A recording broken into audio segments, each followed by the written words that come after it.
not a stranger to the music business, you'll definitely be aware of the necessity of having corporate machinery that pushes your brand as an artist, regardless of how independent you intend to be. The arrival of foreign machinery into the Nigerian music scene, like Sony Music, Universal Music, and also the partnership between Chocolate City and Warner Music, has given some artists the desired push that is required to make them more visible in Africa and the globe at large.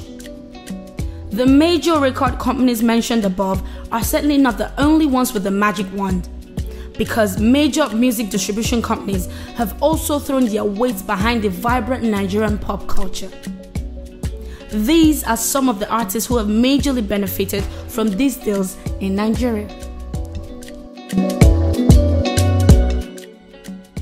Sitting comfortably at the top of this list is Burna Boy.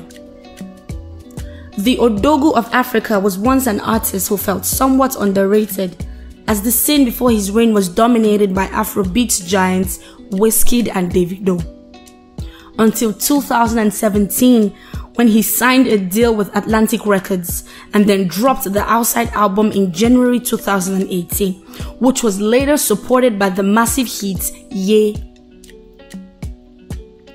He has since become the hottest cultural export from Nigeria, making stunning appearances on classy American TV shows like Jimmy Kimmel Live, Jimmy Fallon's Tonight Show, and on top radio shows like Power 105's Breakfast Club and Hot 97's Ebro in the morning. To crown it all, he clinched the most coveted award on the planet this year in grand style. The Grammy win, which would have been a pipe dream without the necessary connections and lobbying from Atlantic Records. The African Giant album garnered over 600 million streams across all the major streaming platforms, while his recent Twice as Tall classic album is at 175 million streams and still counting. Right next to Burna Boy, we've got Fireboy DML. After the release of his debut album Laughter, Tears and Goosebumps, the Ogun State-born singer was still a household name in Nigeria. The YBNL signee's rise to global stardom was attained after the boss, Olamide, signed a joint venture deal with Empire Distribution in 2020.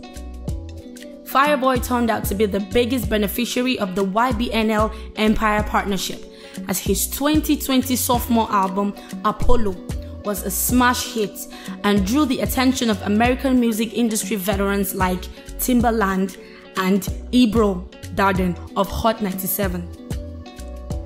In the same year, with the influence of Empire, his song Scatter was included as a soundtrack in the FIFA 21 game alongside Rema and Burna Boy. Last on this list is Olamide.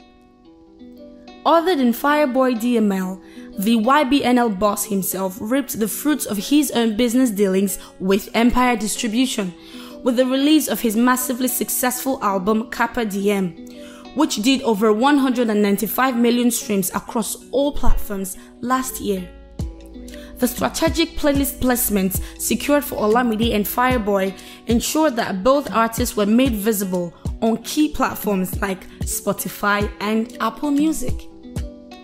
Although one might want to argue that Davido and Wizkid both had a considerable boost from their deals with Sony, but when you follow the trail of both their careers, Wizkid and Davido were both dominant forces in the African music scene, and were also cross-continental successes before their alignment with Sony. Do you think a major label deal or a distribution deal is an absolute necessity for an artist to rise to global stardom in Nigeria? Do drop a comment and let us know. Also, let us know of other Nigerian artists who you believe had their upgrade from international deals. Thanks for watching.